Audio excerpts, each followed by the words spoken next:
Today on episode 24 of the Play Guitar Podcast, I give some essential tips and techniques on playing faster. If you've been struggling to speed up on guitar, this one's for you. Also, I've got some listener feedback, so stay tuned.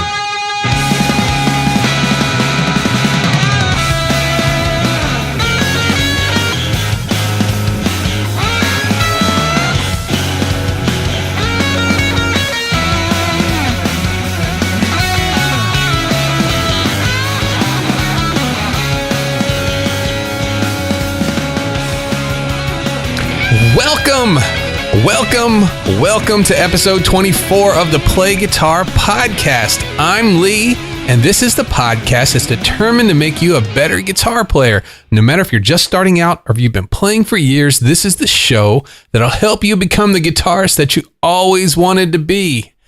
Episode 24. How cool is that? A full day full of episodes.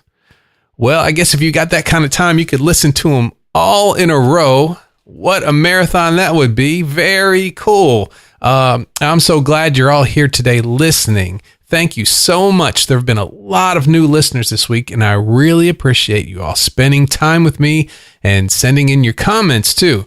There's a lot of fun things to get to, but first, a bit about the main topic for today. On today's episode, I get into playing faster. I got the idea from one of the lessons I had this week, and I thought it could help a few others out as well. There comes a point in time for all guitarists that they want to be able to play a little bit faster. For me, it was right away. I came into this thing wanting to be able to play fast like my guitar heroes. It was only much later that I realized that playing fast wasn't always the best choice. But try telling that to a 12-year-old me. It would have gone into one ear and out the other. I knew what I wanted to learn, but it was a struggle to get there. It's very interesting learning the guitar. Most think that you just have to hammer away at this thing, practicing all of the time to get any better at it. But sometimes a small tip that someone gives you can take you farther than months and months worth of practicing can. Today, I start out with a small tip that did me a world of good. It seems like common sense, but it's such a small thing that most miss it, and you wouldn't think it helps as much as it does. Then I give a few other techniques that can definitely speed up your playing if you incorporate them into your practice routine. Also, big news for all of us this week. Thanks to summer break and some extra time that I had on my part this week, I've been able to set up the Play Guitar Facebook group.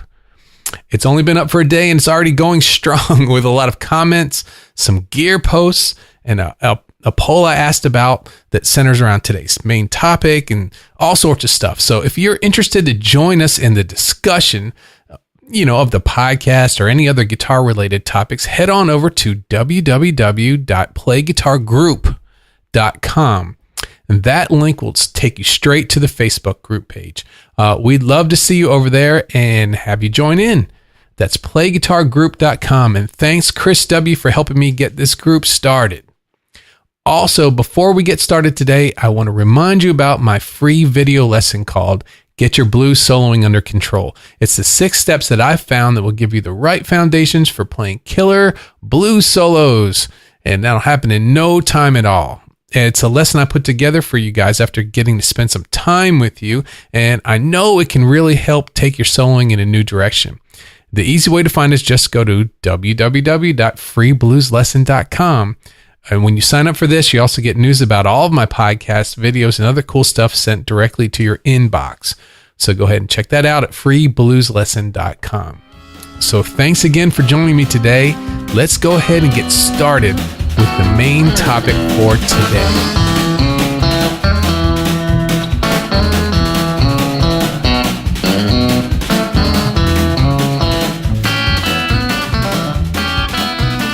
Getting faster on the guitar. One of my favorite quotes is from Miles Davis. And the quote is, "When the band plays fast, you play slow. And when the band plays slow, you play fast." This playing of opposites against each other was something that you can hear all throughout his music. And using fast playing as a tool, rather than just using it for showing off, it can be very tasteful.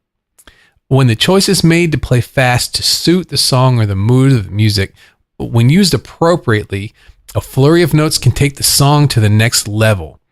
But on the other side, just playing fast for the sake of it, for no other reason than because you can do it, that can turn listeners off, and it can ruin what otherwise would be a pretty cool song.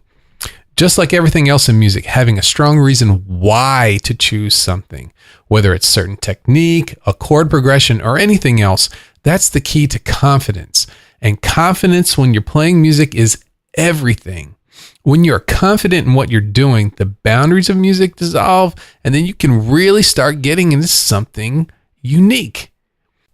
As guitar players, though, playing fast takes on its own world. Those fast licks of certain guitar players may be what brought you to the guitar in the first place, and it's tough trying to achieve all of that sonic goodness.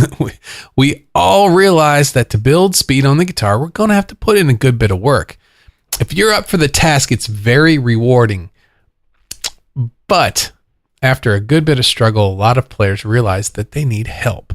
There are a lot of factors involved that have to work together to speed up your playing.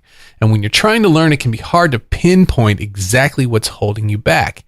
There's the syncing of the left and the right hands, the knowledge of the patterns that you want to play.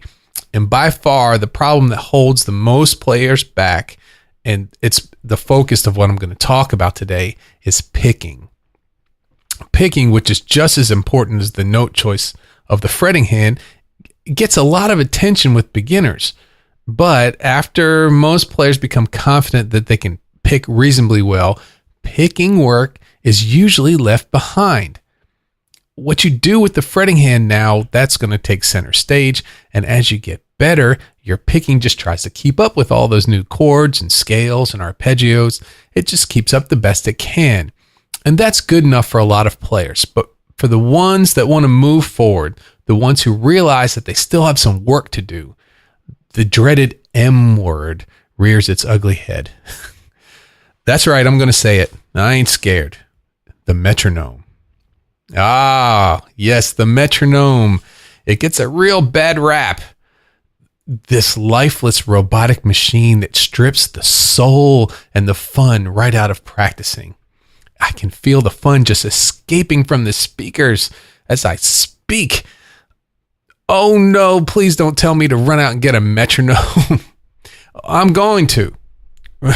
Regular practice with something that lets you know what beat per minute that you're playing at will give you your number, your own special number of the tempo that you're comfortable playing, whether it's 8th or 16th notes or what have you. When you know that number, you're facing reality. The reality of where you're playing is. It's super focusing, and you'll know exactly what you need to work on next. It's going to be the next beat per minute higher. Just a little aside here. Drum loops are much more fun to practice with than a metronome. If you have recording software, a DAW, then you most likely have some sort of drum loops available, and you can play them at all different tempos, and that's fun. But if you don't, there are several other options. I have a Beat Buddy pedal. I don't know if you've seen that before.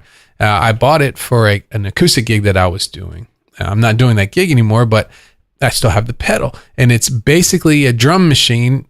It's in a stomp box pedal size. It's a lot of fun, and it's easy to practice with. And I don't know, I may do a review of that in the future. It's a little bit more fun than a metronome. But okay, so the age-old way we're taught to find that number that we're comfortable with practicing at. And then we, over time, slowly raise the tempo by a beat per minute or two. The increase is so small, you don't really notice it. And it makes it easier to fool your playing into ever increasing tempos. And that's usually the end of that. Just do this over and over and you're golden. But for those of us that have actually tried this and stuck with it, there's a big problem. At some point as you progress up the speed chart, you start to notice something. You're not progressing as fast as you used to.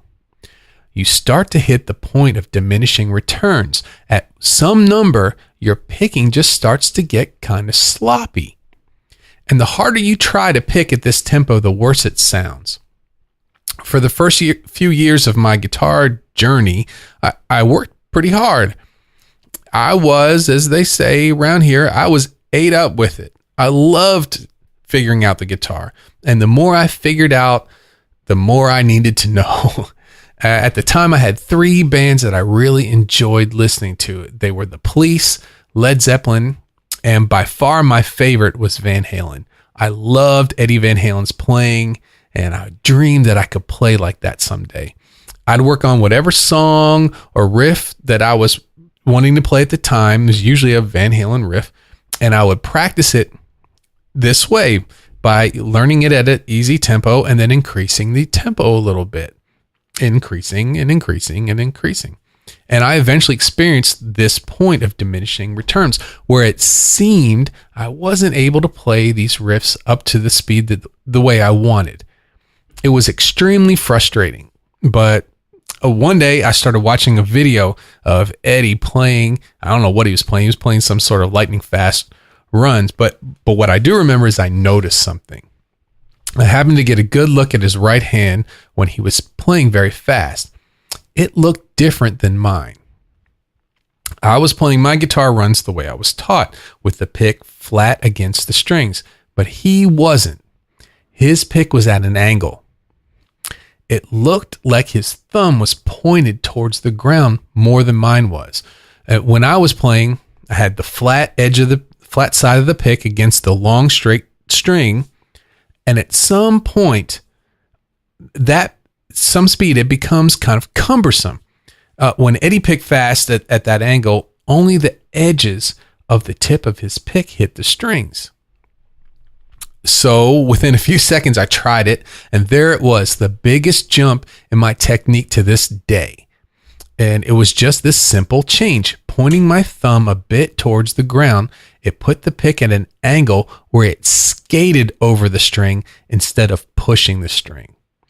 Now, the tone wasn't the same as before, but it sounded great for playing very fast, and I was off to the races. What an impact this had on my playing. And today I want to share this with you and 3 more picking techniques that may give you the breakthrough that I was fortunate enough to have, to be able to play faster when I needed it. So let's get into it. The 4 picking techniques to master if you want to speed up your playing. If you're still listening this far, you must at some level want to get your picking hand together. So take a listen to these and see if any of these techniques are missing from your playing. Number 1 is what we already introduced. That's tilting the pick on fast runs. Go ahead and give this a try the next time you have your guitar. Just take an open string and start picking 1/8 notes as you normally would. 1 and 2 and 3 and 4 and then start speeding up. Then when you get to the speed where the strings start to fight you a bit, angle your pick by pointing your thumb slightly towards the ground and let the pick skate over the top of the strings. You'll notice the tone changes a little bit. Where you get a very full tone with regular picking, the angle pick, it loses a lot of that fullness, but at the speeds that we're going to use this technique, you wouldn't have time to really hear the tone of each note anyway. The ease of use definitely outweighs the tonal differences. Okay, so let's say the open D string for this example. And I'm just going to start playing pretty slow with the pick flat against the string. And as I get faster, everything's going all right now. You hear it starting to hesitate. It's starting to get choppy.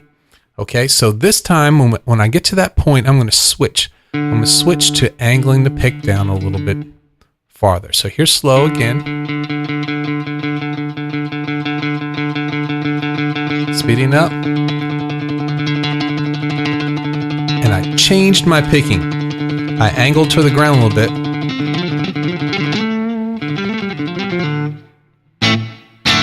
Okay, so you can hear that when you get to that point where the string starts to fight you a little bit, change it. You can hear the tone difference. Hear where it switches to the angle, now back. So it takes some of the sharpness off of it too. This can help you speed your scales up in a very clean way.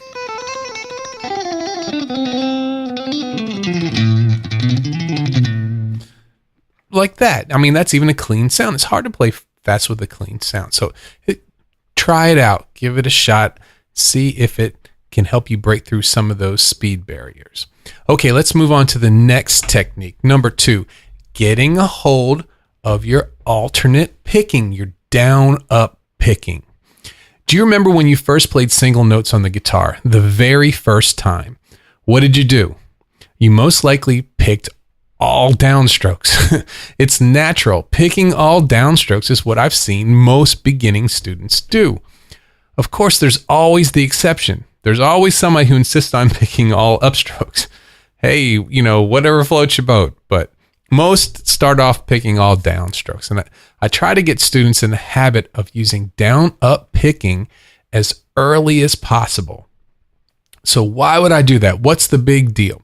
Well, at first, when you're playing very slowly, there isn't a big deal.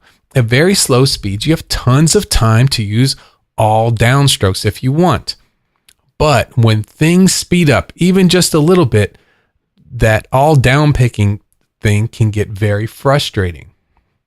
Another situation is the student that will use up and down strokes, but kind of in a haphazard way, just kind of picking whatever they feel at the time. And that sometimes things work out that way, but other times they don't. Using all down up picking is very helpful to help for both of these situations. And the reason is super basic and it makes a lot of sense. Say you're playing just 2 notes. Let's say the G note on the low E string, the 3rd fret. Okay. And then you play the A note on that same string at the 5th fret. 3rd fret, 5th fret, 3rd fret, 5th fret, over and over and over again. Start playing them all downstrokes very slowly and look exactly at what your picking hand is doing. So you go down on the G, then you have to take the time to bring the pick back up above the string to do the next downstroke for the A. That's down, bring it back up, and then down again. That's 3 movements. Hey, no problem. But let's try the same thing, only this time play the G note with a down and the A note with an up. You don't have to bring that pick back up for the 2nd note this time. It's already in position to play the upstroke. So you only have to do 2 movements. You save a step, and that saves a little bit of time and a little bit of effort. Like I said, that's not a big deal when you're playing slowly. But when you speed up to a pretty fast pace, that little bit of time and effort that you save, it means everything. This is down, up, down, up. In fact, I have to really hit it hard to make that happen. But if I play those same 2 notes quickly,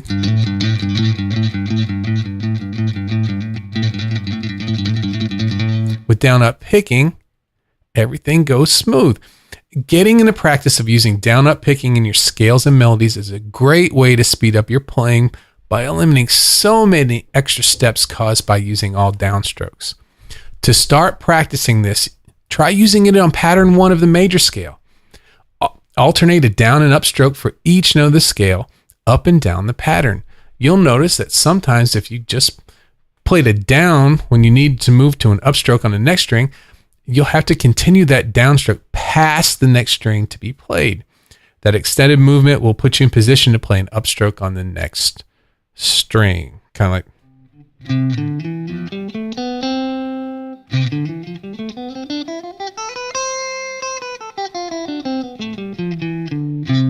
That was all down upstrokes across the whole pattern. Let's move on to number 3, sweep picking. Some people call it rake picking. This is kind of since you're going that way anyway, approach. Sweep picking is the easiest concept of all of these examples, but it also has a certain reverence and mystery to it. It's a very basic idea. If you're playing one note on one string and you need to play another note on the next string, why take the time to alternate down-up picking? The shortest route between 2 points is a straight line. So if you're playing a downstroke on the first note, just continue that downstroke through the next note as well. This technique can be played between any two notes in a position, but you hear it the most when using arpeggios, especially arpeggios that use just one tone per string. It's just one big down or up, depending on which way you're going, big downstroke that it continues in a straight line through each note on a string.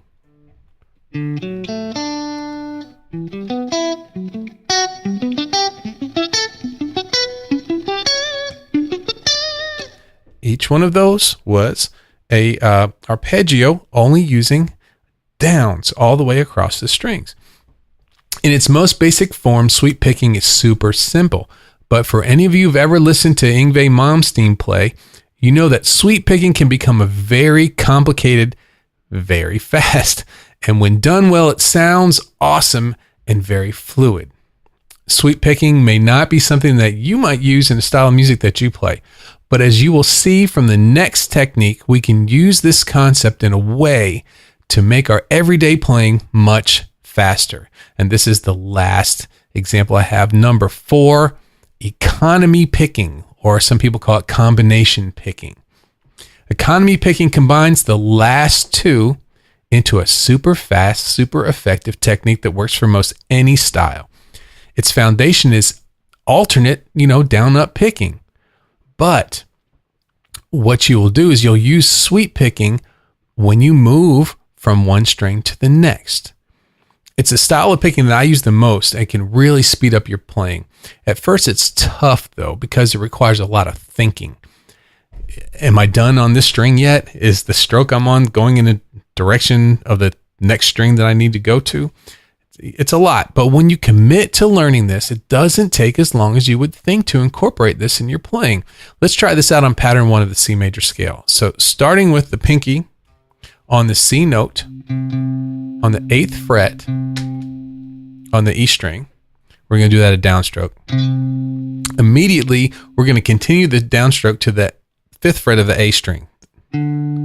Okay, so that's 2 downstrokes in a row. Then we'll do an upstroke on the A string 7th fret, then a downstroke on the 8th fret that continues. Now that's a downstroke. Now I'm going to sweep that to the next string on the 5th fret. And then just continue on to the next thing.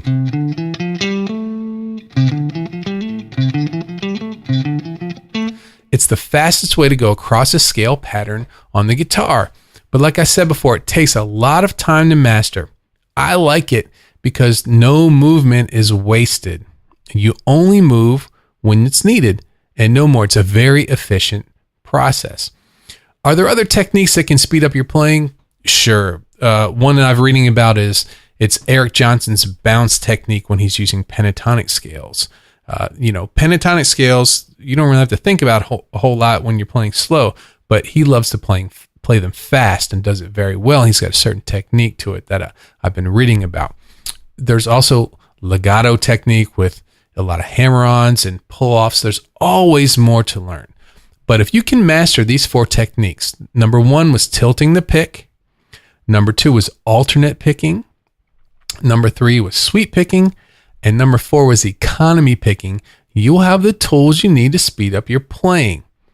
Pick 1 or 2 of them out the next time you practice and see if they help you build the speed you need when you need it. I'll be having a blog post very soon covering all 4 of these, and I'll let you know about that one that's ready. Okay, so my question for you is, what tips do you have for getting faster on the guitar? We'd love to hear from you. Just leave a comment on the show notes page. That's www.playguitarpodcast.com/024. This is listener feedback. This is where, if you've got a comment or a question I can help you with, I will try my best to help you. To get in touch, you can always email me at feedback@playguitarpodcast.com. You can tweet at playguitarpdcst on Twitter. You can use the comments on the show notes page or leave a message or a voicemail on the contact form at playguitarpodcast.com. This week was awesome for the email and for comments on my blog post. I want to thank David G for really making me laugh this week. He brought to my attention how funny one of my examples of playing was on a previous episode. I was showing how to play something wrong. It was one of my early podcasts, and I went back to listen, and he was right. It was terrible. Oh, well, hey, I'll play something terrible if it means that I keep you all from doing the same thing. So I want to thank David for giving me a good laugh this week. I needed it. So thank you, David, so much. Also, I'd like to thank Carlos M for giving me a heads up on it was a problem with one of my links. I really appreciate it. Thank you so much, Carlos, for helping me with that. Also want to thank John G for a question. He had a question about effects loops and guitar amps. I hope I helped, and thank you for all of your kind words. I appreciate it, John. Also, thanks to Steve G for a great message. Finding time to play when you have a lot of family and other things to do is tough. I know it. I'm in the middle of that right now. But I hope that some of these episodes can help you make the most of the time that you do have. So thanks again, Steve. I appreciate your comment. Also, this week, we had some great blog comments that have come in. I'd like to thank Raphael for the kind words and the questions about soloing over chords. And I'd like to thank Drew W. also for the kind words he said on our chord tone soloing post. And just head over to the website to check all of those out. Okay, a little bit shorter episode this week, but it is a wrap. Thank you for joining me today for the Play Guitar Podcast. If you like what you heard, please subscribe to the show on iTunes or your podcast player. Also, I'd really appreciate if you could leave me an iTunes review for the show. If you're interested in online lessons, go on over to playguitaracademy.com and join my early adopter list. You'll get news on the opening of the site and also an early adopter discount. Also, follow me on all of my different social media pages. Links to them are at www.playguitarpodcast.com. And don't forget to join the new Play Guitar Facebook group over at www.playguitargroup.com. Thanks again, everyone, and I'll see you on the next episode.